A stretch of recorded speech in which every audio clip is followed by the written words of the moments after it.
నేను చెప్తే ఈ రోజు ఒక సామాన్య మానవునికి గొంతు నొక్కడానికి ప్రయత్నం చేసిన మన యొక్క కార్యకర్తలు, మన యొక్క ఉన్న నాయకులే ఈ యొక్క నిదర్శనము. ఈ విధంగా అయితే బషీరాబాద్ ఏ విధంగా అభివృద్ధి చెందుతుందో మనమే ఆలోచన చేయాలి. మనం ఎవరికి ఓటేయాలో మనం నిర్ణయించుకొని ఓటేయాలి. ఇటువంటి నాయకులకు ఓటేసి గెలిపిస్తే మనకు ప్రతిరోజు అవమానమే అని నేను ఈ సభాముఖంగా చెప్తా ఉన్నాను. ఇట్టి కార్యక్రమానికి వచ్చిన ఎంపీ రంజిత్ రెడ్డికి ఎంపీ రంజిత్ రెడ్డి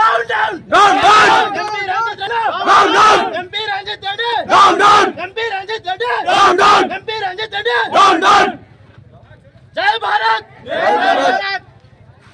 నేను చెప్తే ఈ రోజు ఒక సామాన్య మానవునికి గొంతు నొక్కడానికి ప్రయత్నం చేసిన మన యొక్క కార్యకర్తలు, మన యొక్క ఉన్న నాయకులే ఈ యొక్క నిదర్శనము. ఈ విధంగా అయితే బషీరాబాద్ ఏ విధంగా అభివృద్ధి చెందుతుందో మనమే ఆలోచన చేయాలి. మనం ఎవరికి ఓటేయాలో మనం నిర్ణయించుకొని ఓటేయాలి. ఇటువంటి నాయకులకు ఓటేసి గెలిపిస్తే మనకు ప్రతిరోజు అవమానమే అని నేను ఈ సభాముఖంగా చెప్తా ఉన్నాను. ఇట్టి కార్యక్రమానికి వచ్చిన ఎంపీ రంజిత్ రెడ్డికి ఎంపీ రంజిత్ రెడ్డి